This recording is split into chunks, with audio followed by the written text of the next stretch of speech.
chair practice. So these are a few poses that can feel really releasing in the hips and the lower back.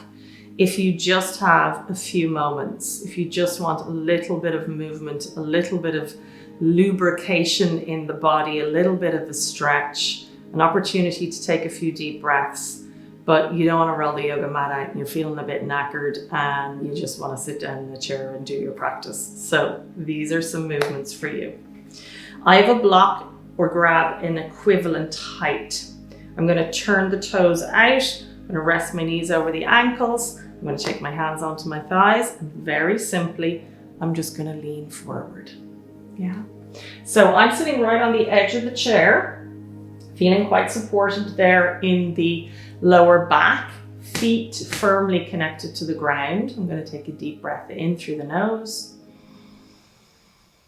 And as I exhale, I'm just going to cross the midline and bring my shoulder to the opposite side. Yeah, and your belly can just hang comfortably between your two thighs and just feel that space through the side body. It feels really quite satisfying.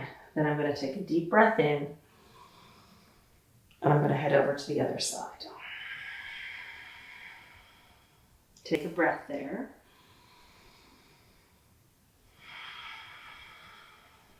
And then we'll move on the breath. So we'll inhale up, exhale to the side, inhale up, and to the other side.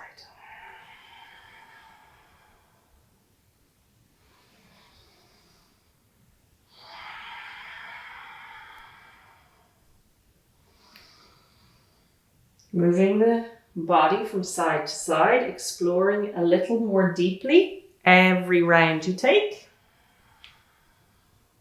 And last one. Over I go, breathing out, extending out of the lower back, and then coming back through center.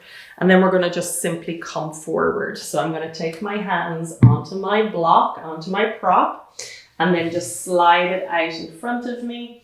Pressing the hips back onto the chair, letting the belly move to the inner thighs and bowing the head down. So I've got my ears framed between my two upper arms. And that feels really good in the lower back. And I'd like to remind you to keep pressing into your feet. It's not like you're giving the supportive quality and strength of your legs away just because you're sitting down. And just breathe into the ribs.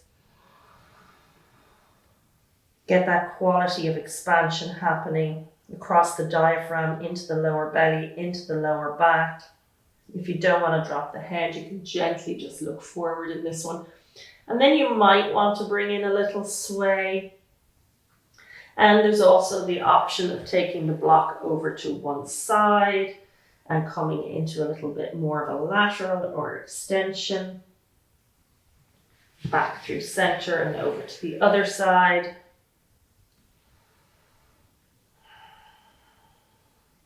And back through to the middle. I'm going to walk the hands back onto the thighs and come back to center. And then bring the feet a little closer, picking up one leg now and keeping that foot flexed as you bring the outer ankle bone just above the kneecap, resting on the lower thigh. Big external rotation for the leg bone in the hip socket. So we're just kind of yawning open the hip and the lower back on that side. So let's lift the chest. See how it feels here. I'm pressing my standing foot into the floor and I'm keeping my lifted foot flexed. Nice deep breath in. And then tilting forward. Now, if the hips are feeling very free, you could reach forward for your block. I'm not going to be able to reach mine because I left it too far away. Or you can just take your forearms onto your thigh. Yeah. And then keep your foot flexed. So that knee is protected in this big external rotation. You can just gently close your eyes. Keep your face and jaw relaxed as you breathe to the sensation. Breathe to the sensation.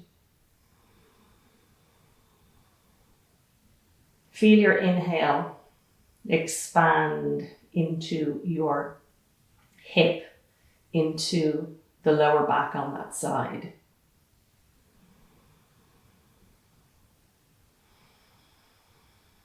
Forward folding to whatever degree, or indeed reaching forward for a prop on the floor out front of you. Grounding down into your standing foot. We'll take one more breath. And then we'll slowly come back to center. Let's bring that foot to the floor. We're going to take a twist before we move to the other side. So a nice simple twist. I'm going to keep my hand on my knee. You can cross the midline if you wish. Just make sure that it's not compressing in any way on your belly. I'm just going to reach for the back of the chair, pressing my hand off the inner knee, just very gently, not like pushing the knee out of the side, and turning the shoulders. So the pelvis stays squaring forward and the shoulder girdle turns. That's all I'm looking for. I'm going to drop my shoulder blades down my back just to ensure that that mid-spine, that point around the brow line, that point that can feel really quite sticky, is rotating, squeezing, drawing in. And then as I breathe in, I'll come back to the other side. Let's try the hip opener with the other leg lifted. I might bring the block back in a little closer, see if I can reach it this side. Ankle to knee, foot flexed. Press into your standing foot so it feels nice and grounded. This might be far enough. This might be just plenty. Plenty goes on in the hips and the lower back, so we don't want to overdo it. Take a breath in.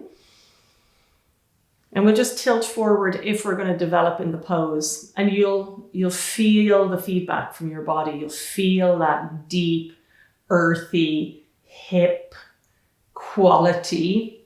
There's an intensity to it all, right? We don't want to ignore anything sharp or pinching or painful, but we do want to explore what's comfortably challenging.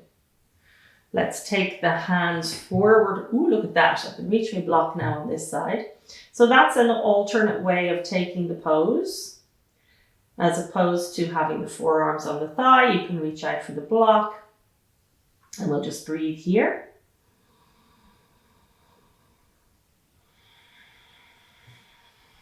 So I feel the hip openers, you know, they have almost an emotional quality.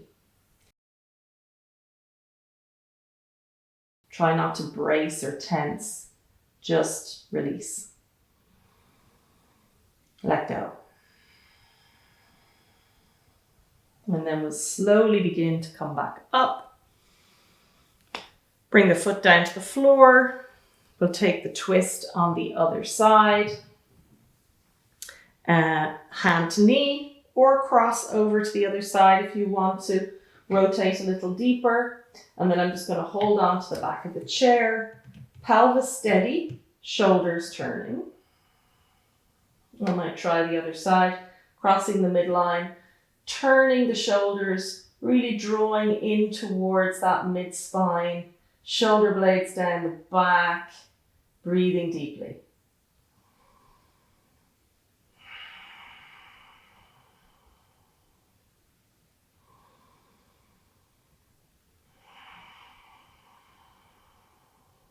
One last breath.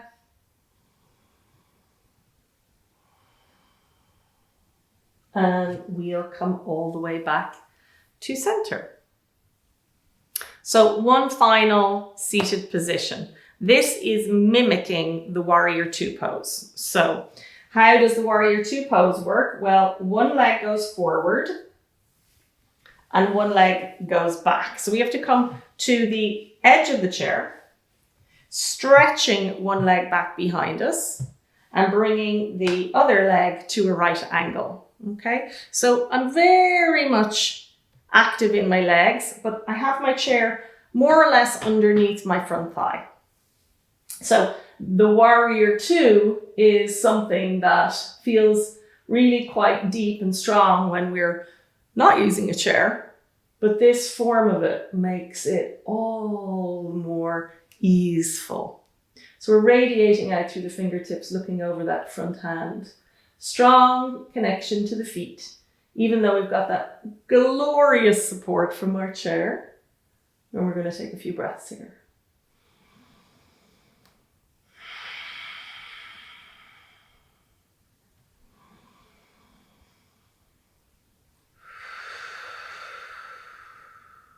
And then I'm going to drop my back hand back, spin my hand towards the ceiling. I'm going to take the thumb and the index together. That's one of our gestures or mudras to just appreciate this whole body, this holistic practice. I'm leaning back, belly free. Lovely. And then I'm going to inhale forward. The arms are wide once more, and then front arm's going to bend, elbow, forearm on the thigh, turning, reaching up, and then extending all the way out of my back foot. It feels so nice. So just creating more space, more length, more breath.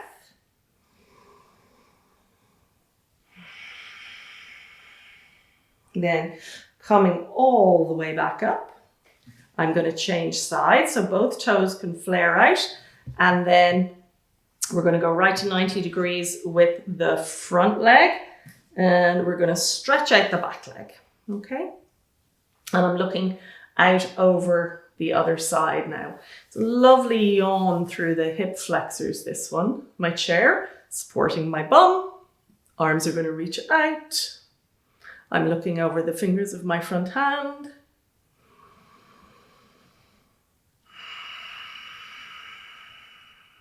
And then I'm going to drop gently back for a peaceful or reverse warrior. Take my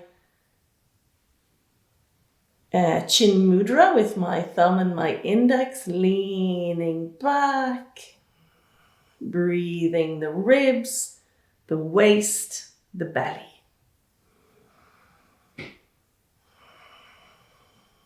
Coming back up, and then forearm to thigh, resting forearm down, reaching up and extending all the way alongside the ear. Breathing here into the side body. Pressing down a little into the forearm, again keeping the legs, the feet charged and enjoying the support of the chair beneath. Next inhale, I'm going to come all the way back up. I'm going to heel toe my feet towards each other once again. And I'm actually going to finish with a forward fold. We'll just do one more forward fold. So hands on a prop, block or equivalent. And I'm going to extend forward, bow the head down. Oh, it feels radically different in my lower back than it did from the first time I took a forward fold. Just allowing the breath to move into all of that spaciousness that you've developed. All of the opening just from all those simple movements, just creating a completely different landscape within. One forearm at a time, coming back onto the legs and hands down.